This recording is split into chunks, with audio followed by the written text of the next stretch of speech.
Lecture du deuxième livre des martyrs d'Israël.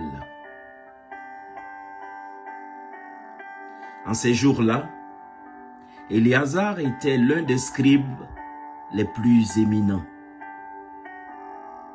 C'était un homme très âgé et de très belle allure.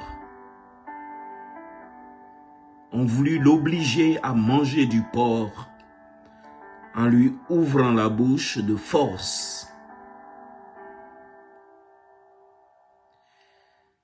Préférant avoir une mort prestigieuse plutôt qu'une vie abjecte,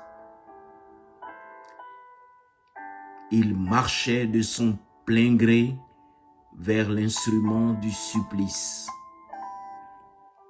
après avoir recraché cette viande,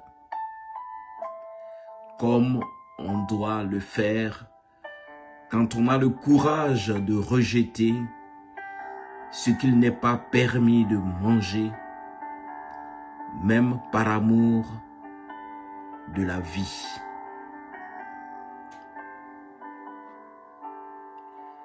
Ceux qui étaient chargés de ce repas sacrilège le connaissaient de longue date. Ils le prirent à part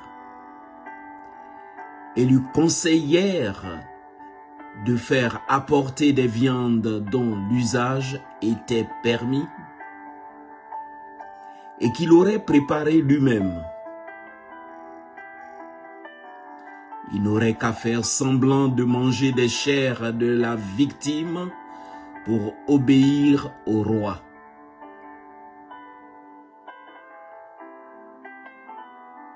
En agissant ainsi, il échapperait à la mort et serait traité avec humanité grâce à la vieille amitié qu'il avait pour eux.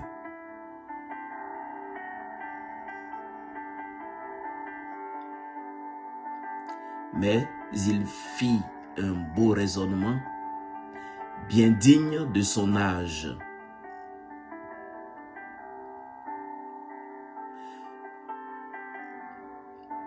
Durant que lui donnait sa vieillesse,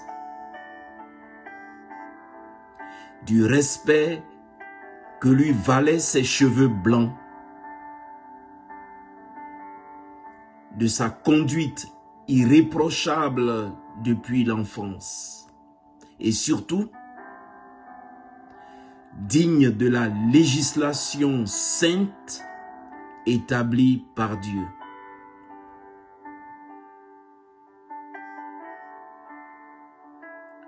Il s'exprima en conséquence, demandant qu'on l'envoyât sans tarder au séjour des morts.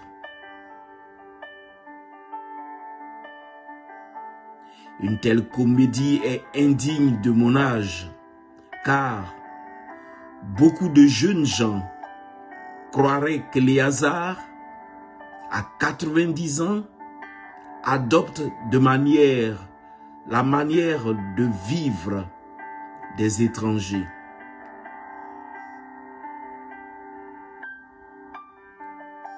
À cause de cette comédie, par ma faute, ils se laisseraient égarer eux aussi. Et moi, pour un misérable reste de vie, j'attirerai sur ma vieillesse la honte et le déshonneur.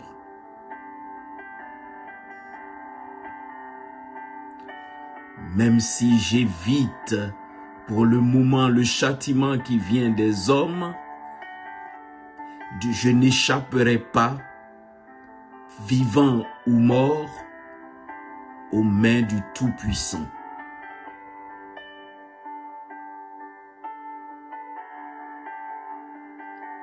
C'est pourquoi, en quittant aujourd'hui la vie avec courage,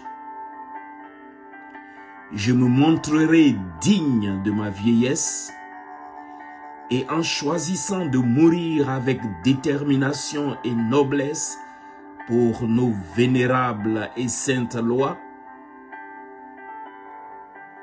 j'aurais laissé aux jeunes gens le noble exemple d'une belle mort.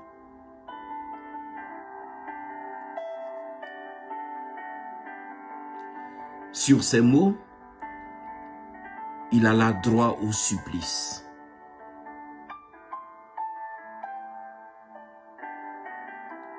Pour ceux qui le conduisaient, ses propos étaient de la folie. C'est pourquoi ils passèrent subitement de la bienveillance à l'hostilité. Quant à lui, au moment de mourir sous les coups, il dit en gémissant, « Le Seigneur, dans sa science sainte, le voit bien, alors que je pouvais échapper à la mort, j'endure sous le fouet des douleurs qui font souffrir mon corps. Mais dans mon âme, je les supporte avec joie parce que je crains Dieu. » Telle fut la mort de cet homme.